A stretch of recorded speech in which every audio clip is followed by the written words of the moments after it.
Anyway, say hi to Cathey again. She feels ignored. Hi, Cathey. Very good. How long have you been coming to this church? About 21 years. Sometimes it feels like 7. Sometimes it feels like 21. I should have given a range. Yeah. You kind of grew up as a teenager here. Just tell us a little bit about your journey here. I came when I was 16. Casey Brandt, who's no longer Casey Brandt, she's married now, but she actually brought me from school. We both went to St. Joe together. Went to Zap and started going to the J's Bible study, Mr. and Mrs. J, sorry. Got engrossed in what is this? This is real. I grew up Catholic, so I had never really understood relationally what it was all about. I started to realize that he was real and that he talks to me and that the word was actually true, that there was something to it. Anyway, so then about 3 months later, Mr. J prayed for me and I accepted Christ. My life changed dramatically after that. I didn't want to listen to the same radio stations anymore, and I didn't want to do some of the things I was doing before. I actually lost most of my friends in high school because I didn't want to do what they were doing. So then Zap became my friends and my family. And then went to YFN. The first year we went to YFN, second year, something like that. That's when I got baptized in the Holy Spirit, and then all just kind of ran from there. So, wow.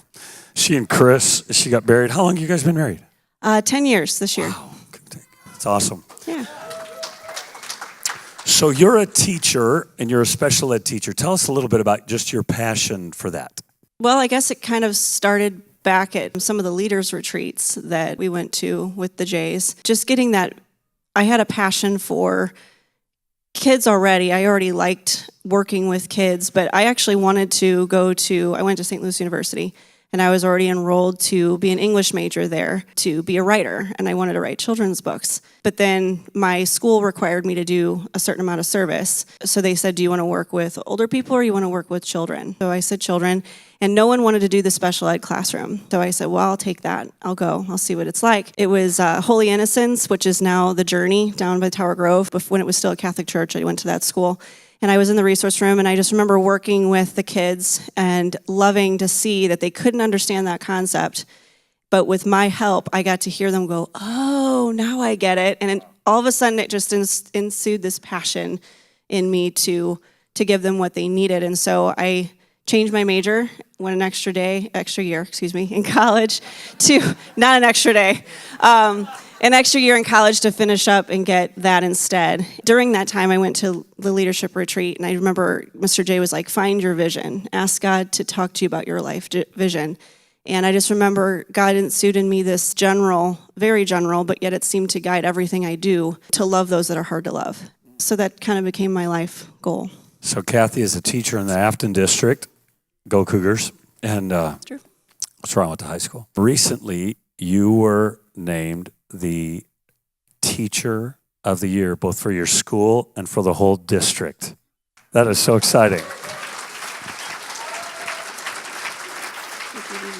So that's kind of odd, isn't it? Like that a special ed teacher would get it. I'm actually the first one that I know of that has been recognized by their partner district to be the District Teacher of the Year. I work for Special School District, actually. They're the ones that give me my paycheck. We partner with all of the schools in the St. Louis County area. Afton is my partner district.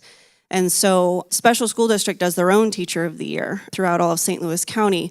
But Afton, my building, Gotch, actually chose to make me their building Teacher of the Year, and then that put me in the running for District Teacher of the Year. And so I interviewed for that, and that was very intimidating. And part of me wanted it, and part of me didn't. I'd have to make a huge speech in front of the whole district in August. That was kind of intimidating for me. So I remember going into my interview just going, God, okay, you placed me here. If you want me to have this, then I promise I will lift you higher, somehow make you known. And I ended up getting it. But one kind of cool thing is that back when I worked at Rogers Middle School in Afton, before I moved to Gotch, one of my colleagues, and who ended up becoming one of my good friends, ended up being the first one to be recognized by the building as a special ed teacher, as a building teacher of the year. I just remember secretly in my heart of hearts, like something you don't really tell people, just going, I would like to have that sometime before I retire, to be recognized by the building and to know that I'm doing a good enough job, not just for the special ed kids, but that the general ed building would recognize for that. But then you feel kind of selfish asking for that because it's like, I don't want to be recognized. It shouldn't be about me. And so then I kind of just threw it away. And yeah, God did it anyway. It's just amazing to me, like with KOV saying, Jesus asked, ask me for anything. It really is true. I realized that when I was asking for that, I was asking basically to lift him up higher, hopefully not for me to be recognized. It's been an interesting journey in my heart. So it's awesome, isn't it? It's awesome. I don't know if it was last year or the year before, a young lady that grew up here was also the Afton District Teacher of the Year. Rachel, now Eaton, used to be Holper, for those of you that remember her. And I remember talking to her husband. He got to go and watch. Is Chris going to come watch you give your speech in August? He says he will. Michael, her husband, got to go. And so Rachel wouldn't tell us anything about her speech. But Rachel gets up and speaks to the whole district. Like everybody's got to be there, the janitors and everybody, and they got to listen to Cathey speak. And so Rachel gets up and talks to them about grace, like giving grace to the whole district. And people all throughout the district said it started changing the way we even viewed one another because we heard this message about giving grace to people. So you've got this unbelievable opportunity.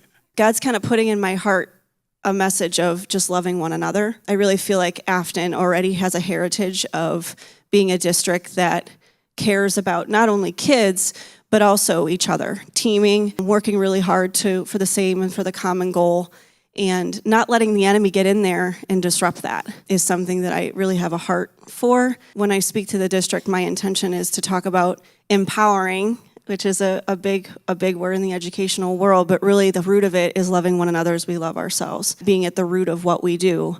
Being a special educator, coming and speaking in front of a partner district, that's at the heart of what special ed is, but it's also at the heart of teaching. And so I think, and also bus drivers and everyone else that does their job there are there to love kids. Working together is a big piece of that. And I'm hoping for unity. I'm just praying for unity in our district and amongst one another. Spectacular. That's Cathey.